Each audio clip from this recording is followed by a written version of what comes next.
Seconde case in montagna al setaccio della Guardia di Finanza caccia dei furbetti dell'IMU, cioè di chi acquista un alloggio e per non pagare l'imposta trasferisce fittiziamente la propria residenza fra le Dolomiti.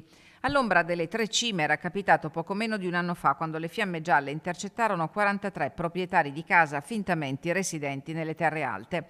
Stavolta il numero di chi aveva ottenuto i benefici fiscali è più che triplicato.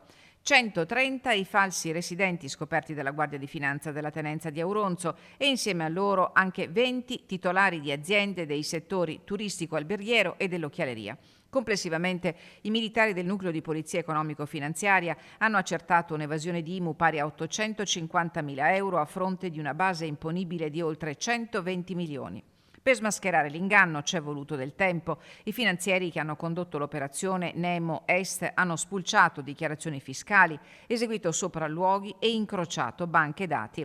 Fondamentale è stata la verifica dei consumi sulle bollette di luce, acqua e gas, risultati stagionali e perciò incompatibili con la destinazione degli immobili e delle attività per le quali il trasferimento della residenza aveva garantito l'esenzione dell'IMU.